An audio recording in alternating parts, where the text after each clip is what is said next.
Hey guys, so this is AP World History, Chapter 37, The End of Empire. Alright, so this chapter is going to cover pretty much the idea of decolonization.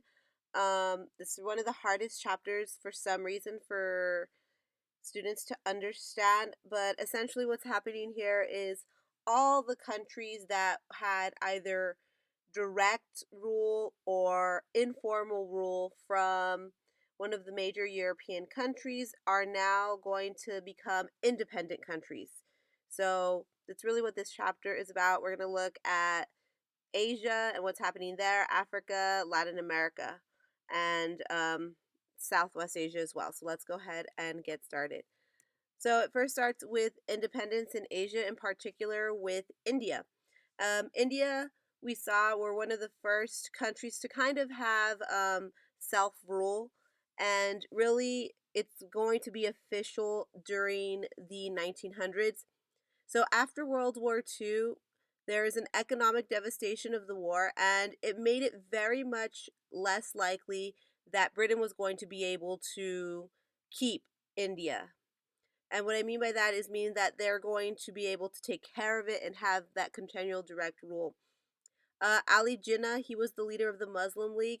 He called for he called to continue a separate Muslim state, Pakistan. He said, look, you know what? India having Muslims and Hindus is not working, and we need to have a separate state. And he wanted that state to be called Pakistan. And so what he argued for was something called communalism.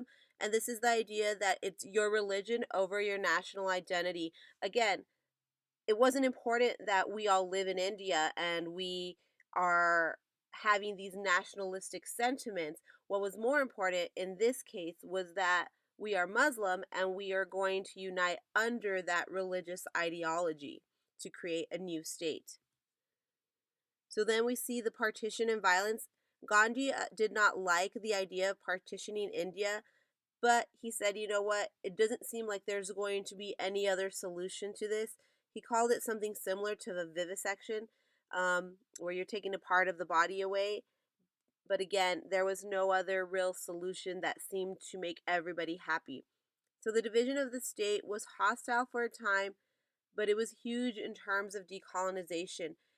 And the reason for this is because it's saying that European countries are no longer strong enough to maintain these influences in countries that they once were having either formal or informal control of. So India's decolonization would lead to anti-imperial movements in Africa and Asia.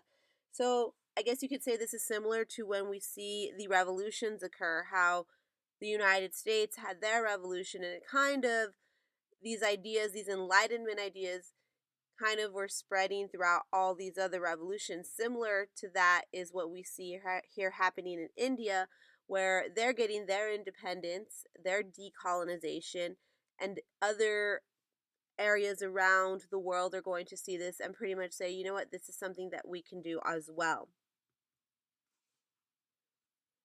So non-alignment. New decolonized and developed African and Asian countries chose non-alignment.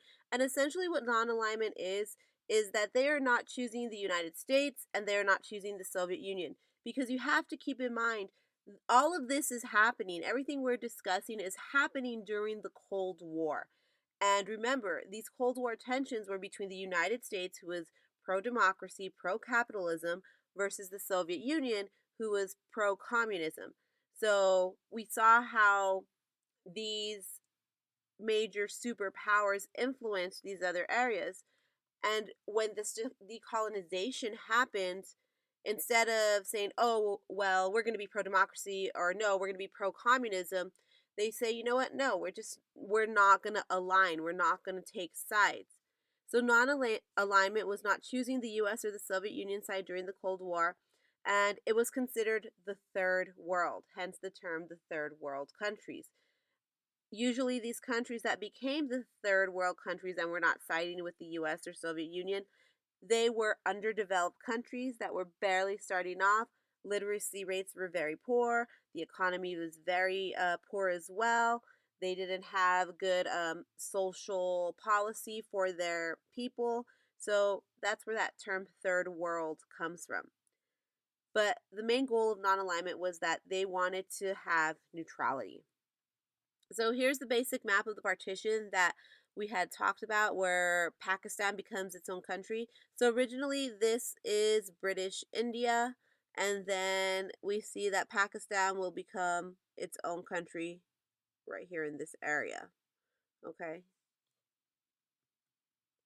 Moving on to Vietnam, there's the nationalist struggles in Vietnam. First, fighting the French. So, after Japan conquered Vietnam in World War II, this got rid of the French rule because before that, again, when we look at imperialism, the French came in and they, decided to rule over Vietnam. After World War II, because they couldn't hold on to it, they let it go, and that's why they were able to get rid of the French rule.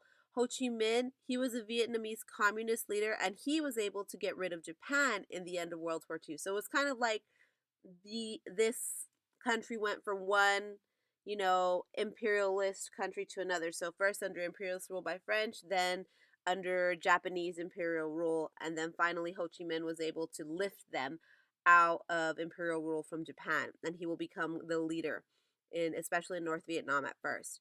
So there is an attempt by the French forces to kind of recapture Vietnam after World War II, but it was not going to be successful. And we see the Viet Minh, this is kind of like their not pseudo army, but an army they gathered together, and they are going to receive support from China to stop this. In the Geneva Conference and partial independence, we see the Geneva Conference, it's going to say that, you know what, we should split Vietnam into two parts. The northern part was going to be communist, and the southern part was going to be non communist. And the idea was that if you're going to be a non communist country, then you're going to have free elections. However, the US would not let this happen, and they will violate the conference in terms of elections, and they would put in their own leader that would support anti communism. So, the National Liberation Front, this was created to fight for the freedom of South Vietnam because they didn't like what the US had done, and they felt it was unfair that here we are supporting, democracy, but you're not even letting us practice it. So they received aid, weapons, and troops from the North to fight against this, this government that was not of their choosing, essentially. So Vietnam's American War, we see a lack of support of South Vietnam's leader, Dien, and government was given an advantage to the Vietnamese nationalists. President Lyndon Johnson, who was the president during the Vietnam War, attempted to put down the North and the Viet Cong, but was not successful. And the Viet Cong was the army that was helping to fight against the North, or not fight against the North, for the North, with the North. Vietnamese victory. As opposition to the war grew in the U.S., Nixon will come in as the next president who's going to handle the situation. And just so you know, there were three presidents that handled this. It was first Kennedy, then Johnson, then Nixon. So it was a very long standing war that was during this time. And Nixon was really the one that kind of wanted to figure out, how do we shut this down? How do we end it? And he came up with something called Vietnamization. And essentially what this was that the US was going to slowly pull troops from the area and let the people who were already living there, let the army there take over and handle the situation. So they continued bombing in surrounding countries as well as in the north of Vietnam, and U.S. troops, like I said, they'll begin to withdraw. Eventually, North Vietnam was successful in uniting Vietnam into one nation. So this communist ideology that Ho Chi Minh was using as propaganda to support this war against the United States that were there won out. And again, they united all of Vietnam. So these are just some images that we see from the Vietnam War. A big reason why the U.S. lost this war is because they did not know the terrain at all. They did not know what they were getting themselves into, and a lot of the practices that were occurring on the northern side were guerrilla warfare. And you have to understand that that is something very hard to battle when you are trained to perform a certain way as a soldier.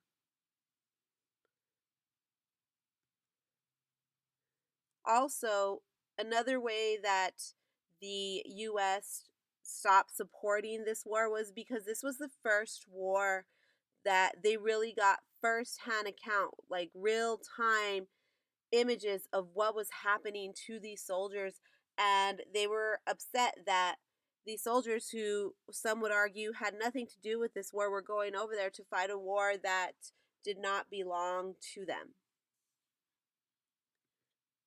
Okay, moving on to Arab national states and the problem of Palestine. First, with Arab independence. So, although some Southwest Asian countries gained their independence easily, um, such as Jordan, uh, Jordan would be a good example, Iraq as well, they got their independence very easily in comparison to Palestine. So, superpowers tended to interfere due to vast amounts of oil reserves in this area. That's why they were not so quick to just kind of let this area become its own country, essentially. So, the problem with Palestine. So, Palestine, you need to know, was under the mandate of Great Britain after World War One. Remember, after World War One, these countries that belonged to the Germans, they essentially were given to Great Britain, or they were given to France, one of the allies. And now these countries were kind of under indirect rule from these major powers, and Palestine was given to Great Britain. So, under the Balfour Declaration, the Great Britons supported a Jewish homeland in Palestine because the Jews feel that is where they belong, that is their homeland. And they feel that it's where they should form their own country. So the Jews began to migrate to Palestine and promised to protect the Arabs. So essentially, what's happening here is that Great Britain is making promises to two sides, two opposing sides, saying, yes, you need to go home, the Jews need to move into their homeland, but at the same time, they're also telling the Palestinians who are already there, we're going to protect you as well. So two conflicting ideas are happening. So, as surrounding Arab lands were gaining their independence, this prompted Palestine to do the same. Again, the Palestinians are seeing all these other Arab countries get independence on their own. They want to do that. They want to be part of this pan-Arab nationalism. And if they want to be a part of that, then they have to oppose any Jewish homeland, because that doesn't make sense and part of this pan-Arab idea. So Palestinians, Jews, and the Holocaust pushed Jews to fight for a homeland of their own. So this is really war where it becomes a problem for the British, because the British, remember, are trying to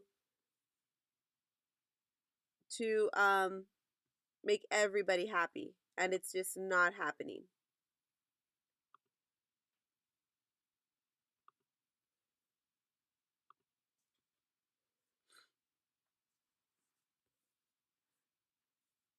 Okay, so the creation of Israel, the British could not decide who was right between the Palestinians and the Jews. Yes, we said this to you, but we also said this to, somebody else. So what do we do? So the Palestinians and the Jews, they were both pushing for their own independence, obviously. The British, pretty much, they gave up. They gave up and said, you know what? We're going to turn this situation over to the UN. The situation that we caused, because we made promises to both sides, we're going to let the UN handle this. So the UN decided what they were going to do was they're going to split Palestine into two states: Palestinian state, Israeli state. The Arabs in and out of Palestine didn't agree, and this was going to lead to a civil war. Again, the Palestinians were like, we've lived here forever, we've never moved. Why do we have to, separate a country when it's pretty much they're thinking it's not their fault that these Jewish people are migrating in. So the Jews in 1948 created the independent state of Israel, and this is going to lead to decades of this Israeli-Palestinian conflict, a conflict that still exists to this day. And the Israelis will increase its size beyond original borders that the UN had given it, and they will create Palestinian refugees. It will lead to an intifada, which is the demonstration of strikes on riots on the Gaza Strip. So just so you get a clear picture here of what is happening, this is Palestine, okay, 1946. Parts of this are Jewish land, the white parts here. And then 1947 comes, and this is Palestine now, and the white is the Jewish land. 1948 to 1967, you can see how it's grown and where we're at in the 21st century. So it makes sense why Palestinians feel the way they do about the Israelis. I mean, they've become, like they said, refugees in their own land. But that is essentially the Israeli-Palestinian problem. Moving on to Arab national states and the problem of Palestine still. So we have in Egypt the Arab nationalism occurring. Egyptian military leader Gamal Abdel Nasser, he will oppose Israel and he will want to lead the Arab world. Nasser is going to overthrow the current Egyptian leader Farouk, and he will take over as prime minister, and this will be a coup, okay, where they go in and they take over the ruling position, and he'll become the new prime minister. He will practice this idea of a non-alignment as well, but he's going to be smart, and he's going to use that to kind of manipulate both sides and get what he wants from both sides. So, but he was, like it says, he was able to gather political and economic assistance from U.S. and Soviet Union, and he was able to get rid of military rights to the Suez Canal. So the Suez Canal is a canal that it's kind of like a shortcut, similar to the Panama Canal. It's a shortcut between, the West, Europe, and the Asian lands. So he will seize that canal and say that it belongs to Egypt. He'll nationalize it, and he will want to create a pan-Arab nationalism by doing this. This is going to lead to the Suez Crisis. So Nasser, like I said, nationalizes the canal. He'll use the money to create the Answa Dam for the Nile River, and an attempt to regain the canal was made by the European powers, but it was not supported by the Cold War superpowers. So essentially saying, here's these European countries taking back the canal, but the U.S. never supported that during this Cold War time, and the Soviets never supported that during this Cold War time. So they had to essentially give the canal back, let it go. So Southwest Asia appeared to be successful at getting rid of all imperial controls and creating their own nations by this point. Pretty much all Arab nations were their own countries. Moving on to the decolonization in Africa, forcing the French out of North Africa. So France and Africa gave up other African possessions in order to control Algeria. Again, remember, we saw in the scramble for Africa during imperialism, when all these European countries came in and took parts of Africa for themselves. France was one of them as well. And essentially what happens here is they'll give up all their smaller little, territories to try to still keep Algeria. And after World War II, there was a revitalized national movement and desire to be independent from France and white settlers that was occurring in Africa. Algeria was a part of this. They wanted their own freedom as well. And it's going to lead into a war. So the French colonial police, they will shoot into a peaceful protest. And this is what really starts the war, because 8,000 Algerian Muslims will die. So Algerian liberation started in 1954 with the help of the FLN, which is essentially their national league, their national front that's helping them. They use similar guerrilla warfare to that of the Asian countries, like that we would see in Vietnam. And the FLN will move into more urbanized areas as well and garner support in that way too. Algerian soldiers, they will come face to face with the fact that some of them are soldiers fighting for the French, and others are soldiers fighting for their independence, and they will have to make the decision about killing each other at times. So civilians also were caught in this crossfire too during this war. And that's a part of the urbanized where we see the war coming into civilian life, civilian neighborhoods. So Franz Fanon, he was an Algerian revolutionary who believed in using violent methods in order to complete his goal. He studied in Europe medicine, and then he came back and kind of, applied the African mindset to his goals. So he urged violence against colonial oppressors to overcome racist degradation. Black African nationalism and independence, the growth of African nationalism. Again, there's this celebration of African culture that will arise during this time. The idea that we want to get rid of anything that has to do with being imperialized, that has to do with European countries um, showing that they came and took over our land one time. They want to get rid of any signs of that. So, protests against European imperialism, workers striked against imperial low wages, and you had this idea of negritude, which meant blackness, essentially. And it encouraged Africanness and to turn away from European culture and going back to your African roots, like from the times of Ghana and Mali and Zimbabwe. So African independence, after World War II, African independence from imperial powers, it will come slowly, but it will also, like in the historical perspective, come very quickly as well. So it's the assumption that Africa was incapable of self-government, and that's really why a lot of imperial powers did not want to let go of their territories, because they felt, oh, well, they can't take care of themselves, they can't govern themselves. However, the want to be able to have their own country was stronger than that mindset of not being capable of dealing with the government. So this map kind of shows you the breakdown of when these countries gained their independence. And again, keep in mind, most of these, almost all of them, happened during this Cold War period. But this was, again, also happening during a Cold War.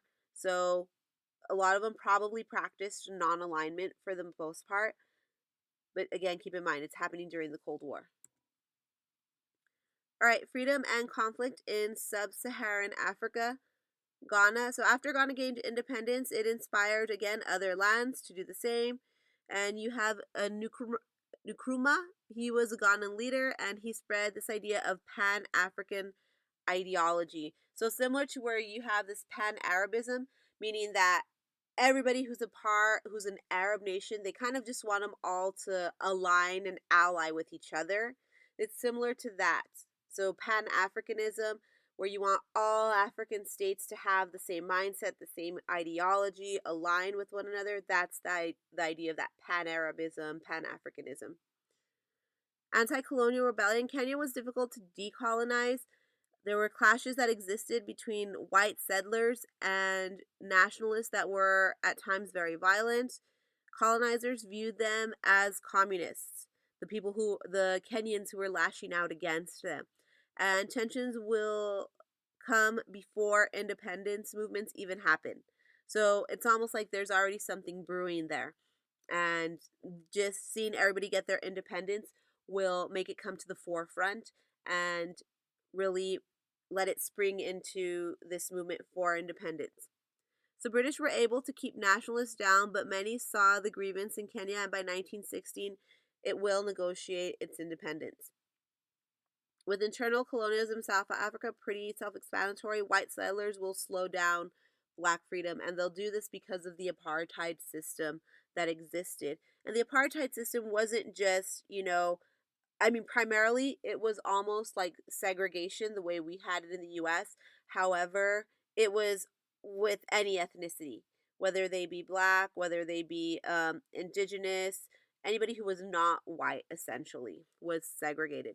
So white settlers were able to control black communities due to government instituted apartheid separateness. So this was in their government. This was institutionalized, and that's a very key difference between um, segregation in the 50s in the US and the apartheid system during that time as well. All right. Segregation in the US was already, that was illegal what was happening. However, it was still happening. Whereas in South Africa, this is very much legal. This is a part of their government. So, just so you have that clear picture of the differences between the two. So, the apartheid system, it asserted white supremacy and institutionalized segregation. Blacks were subordinate in all facets of society, meaning like they were under the white person, they were under the white citizen. African National Congress, the ANC, they gained support from people like Nelson Mandela, who called for the multiracial democratic rule. And then in 1989, the apartheid system will begin to dismantle. So these are just some pictures that you would see here. It says natives, Indians, and colors. If you enter these premises at night, you will be listed as missing. Armed guards shoot on sight. Savage dogs devour the corpse. You have been warned. So, very, effective, very assertive in tone about how they felt about people who were not white. And then non whites, whites. So, exit through the subway. So, again, this whole idea of segregation, separateness, and how it didn't affect, just the Africans there, but anybody who was there that was not white. And then just Nelson Mandela, an image that people did. All right, so now we're going to move on to after independence, long-term struggles in the post-colonial era. We look at China, communism, and democracy in Asia. First, at Mao, we already established that China will become a communist country and they will have aligned themselves with the Soviet Union. So Mao, he will be the leader, and he'll actually be the first one to really unify China after the Qing dynasty and, of course, make it communist. And he'll focus, similar to that of the Soviet Union, on rapid industrialization and cultivation of agriculture. So takes a similar role that the Soviets did. So it takes a page out of their book and begins to industrialize them. He had something called the 5-year plan, which was to, in 5 years, improve infrastructure and heavy industry. He also, similar to the Soviets, redistributed land. Everybody's going to get a plot of land, but we're going to farm for the whole. He had something called the Great Leap Forward, which was a collective of all land managed business and industry collectively. This was a huge failure. The Great Leap Forward was a huge failure because it didn't take into account a lot of the economics. It didn't take into account the farming as well.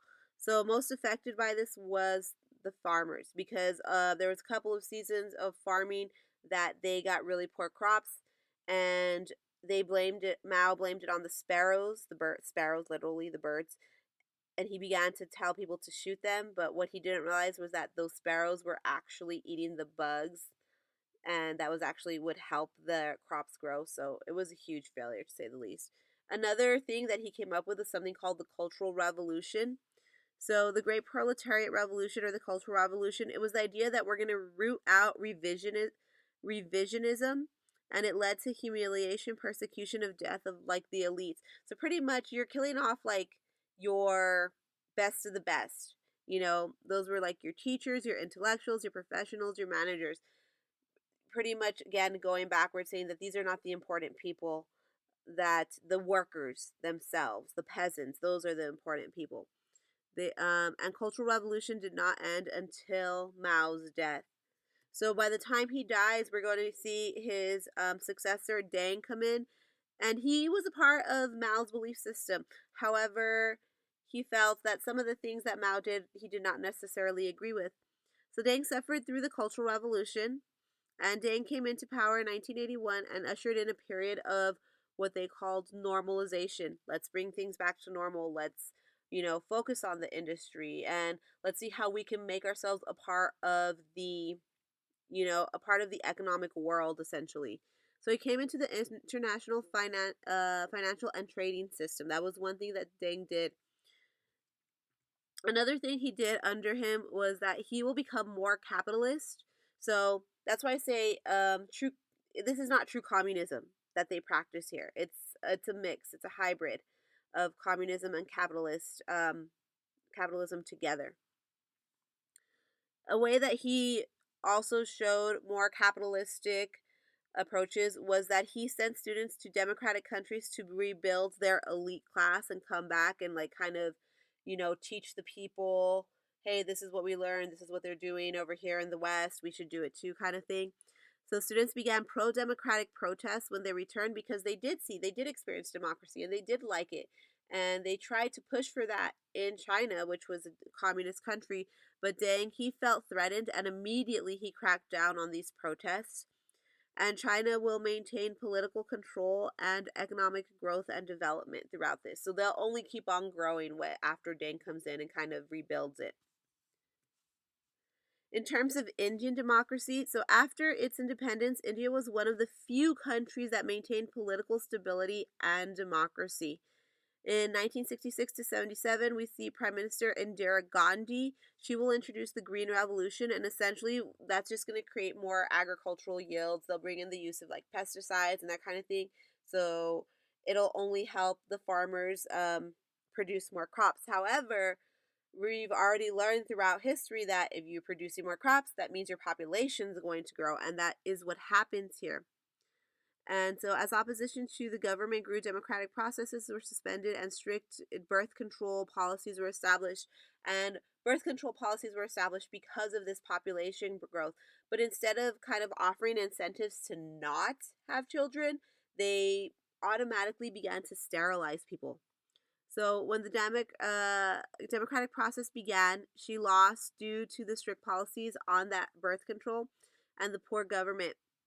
The problems still exist. There's still overpopulation, poverty, and sectarian division that exist in India at this time. But this green revolution accelerated the process essentially. All right, Islamic resurgence in Southwest Asia and North Africa, Islamism. So Muslims wanted to apply Islamic values into their political and social sphere, and we know this now. Probably Iran is probably the best example today of this idea. And Muslims became skeptical of European and American models of economic development, political, and cultural norms. So essentially what's happening is that we're just going to use Iran, for example, is that, a country such as Iran, they are not necessarily going to follow the same democratic Western laws that we have. They're going to use their Sharia law, which is their Muslim law, and it's going to be applied on a daily basis. So some Muslims have brought about change through peaceful means, while others have been more extreme, like the jihad, the right to defend Islam and the Islamic community.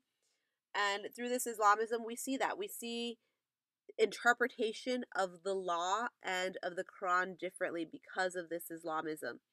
But you gotta just kind of keep in mind that it's just Islamism is you were really indoctrinating your daily life by your religion, which is something very different than what we have here in the United States. The Iranian Revolution. So what the Iranian Revolution was that in the CIA, it will bring into power Shah Mohammad Reza Pahlavi in Tehran. And so before Iran becomes what you know it today, the U.S. put this leader into power. And the U.S. tried to promote aid to Iran in various ways. The Shah had a secular regime, and the Shah Muslims did not like that the Shia Muslims did not like that the U.S. economy was influencing their country essentially. So the Shah fled the country and Ayatollah Khomeini will take power. So essentially what happens here is that once they put this leader into power, the United States puts this kind of puppet leader into power, he really tries to westernize everything in Iran and tries to separate that whole religion from state law, and it doesn't work. And it doesn't work because of this Islamism. And because people don't like that this person who's leading us is, really working for the United States. So they're going to get mad. They're pretty much going to oust the Shah out. Ayatollah Khomeini, he will take over, and the Shias will capture while this is happening during this time period, the Shias who are, you know, kind of upset about everything, they'll go to the U.S. Embassy. They'll capture 69 hostages from the U.S. Embassy. And the Iranian leaders will begin to shut down any U.S. influence, economic or military, by this point. And they'll really go back to that Islamism where it's just we're putting our laws, our culture, everything back into our daily lives. The Iran-Iraq War, we see Saddam Hussein, the Iraq leader, he will attack Iran, and he killed as many as 1 million soldiers. Islamist strictness relaxed in the 90s, though, and there's a resurgence of it, though, in the 21st century with conservative leaders. So, again, like with Iran, we see that these conservatives, again, are really taking over the countries and implementing this Islamism, I guess you could say. But it's not everywhere, and it's not every Arab country that does this. And that's important to note, that you don't think every Arab country practices this type of Islamism. There are many Arab countries that practice, democratic values as the way we practice them too. So Saddam attacked Kuwait in the early 90s, but was defeated in the Gulf War by the US and other coalition forces. And then you kind of know what happens with us going back after 9/11 into Iraq and taking over that area and letting them rebuild. So colonial legacies in sub-Saharan Africa. So very quickly, as colonial rule disappeared in Africa, so did the borders. And the borders were often artificial and did not create adequate divisiveness. And it became difficult to, make these boundaries again without creating problems in Africa. So decolonization often led to civil wars and border disputes where, if I'm making Ghana as a country, where are my borders? Where does my ethnicity lie in? So, although the Organization of African Unity, the OAU, attempted to prevent and calm conflict, it had no real power to assert its authority. It was kind of just like a council that was there almost to advise in a sense, but really nothing they could do. Many newly formed countries in Africa have led to dictatorial rule by this point, and it's very something you see um, even to this day in Africa. There's a lot of dictators that exist, a lot of corrupt governments that exist, and that's because they never really were able to establish strong governments early on when they got their independence. And you have to think of it too, these countries, they have not even been independent for more than 100 years. So they're really trying to develop themselves. So many newly formed countries, like I said, had dictators. As a result, there's a lot of poverty, a lot of poor social programs that exist in Africa because there's no real government taking care of these things. Although Africa is mineral rich, it lacks the resources necessary for exploitation of the minerals. However, you do see like European countries come in or US people come in and they do exploit that land. And it becomes difficult for Africa to really do anything about it because there's no unity in their decision making. So Africa still attempts to create a better participation in the global economy. Okay, so politics and economics in Latin America with Mexico. We see President Lázaro Cárdenas. He was one of the Mexican presidents that actually implemented reform and was actually trying to help Mexico become more economically successful and sustainable. He nationalized the oil industry in Mexico to what is now called Pemex, and you guys who go over there, that's what it is. It's a nationalized oil industry. So I mean, it's not competitive. There's not a bunch of other oil companies or gas companies that are there. He brought decades of economic prosperity, and the pre-party was introduced and experimented with an economic strategy that would help his economy. If we look at Argentina, there's an expansive economy and a boom of urban life. There's less dependence on the US, and they begin to hold their free elections. There's not a very positive form of government, and there's still brutal military leaders that are there. Juan Perón, he was a former colonel who became president at this time. Very popular. His wife was especially popular too. And he called for nationalist populism, industrialization, support of working class and economic, and protection from foreigners. Evita was his wife, like I said, and she was well liked by the Argentinians because she was very charitable. She helped the poor and the sick, and she created the Eva Perón Foundation. Moving on to Guatemala and Nicaragua, Guatemalan President Guzman attempted to assert control over his land by seizing uncultivated lands from private companies. The U.S., the fruit company, that was one of the lands, and the U.S. Felt he was spreading communism, and it seems like the U.S. kind of always falls back on that when they feel assaulted. The CIA will engineer an overthrow with continued support from the Armas force, and he will force the Guzmans to fall, the president to fall, and this will lead into a civil war because there's no leader to come in and take over. It can't be the one that was under Guzman because the U.S. already feels that's communism taking over. So Somoza will. So then we see with Nicaragua, Somoza will be led of Nicaragua, and he will get the U.S. support as well. Sandistas are the opposition of the Somozas, and it's going to lead to a guerrilla attacks to overthrow the Somoza family, who's in charge of Nicaragua. And President Reagan, by the 80s, he will support the counter-revolutionaries, the Contra, and Costa Rica will help to end the Contra War. So a lot going on in terms of leaders coming into power, losing power, having been blamed to be communists. But again, you really need to keep in mind that the U.S. is involved in all of this because of that Monroe Doctrine and because of that Roosevelt corollary that pretty much said if we see, our interests being threatened, then we have the right to go into these lands. All right, so liberation for nations and women. Women in Latin American countries were able to fight for their rights. We had the AMNLAE, which was a women's union that would help to fight for their rights, and it's going to lead to suffrage in some countries. The search for economic equity. Economic problems are going to continue throughout all of Latin America. Even to this day, they continue. Colonial elites still maintain power, and that was one of the major reasons from the beginning why Latin America has never been able to prosper, is because of these colonial elites. And they often saw the support of the U.S., so they're going to get the support at the top, but they're not going to share the wealth at the bottom. Revolutions would be necessary for change with the poor. After World War II, Latin American nations took advantage of world markets to try to better their own economies.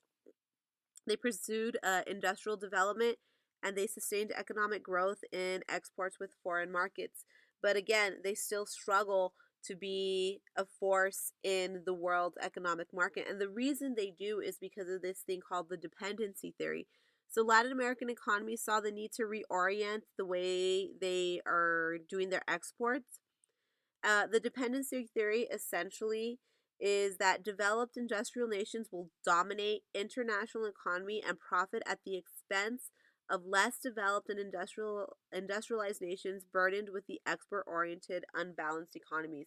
Meaning that these economies that are holding up the superpowers, like the United States, like any European country, they're being supported by these lower countries, and the lower countries, the smaller countries, are essentially getting nothing.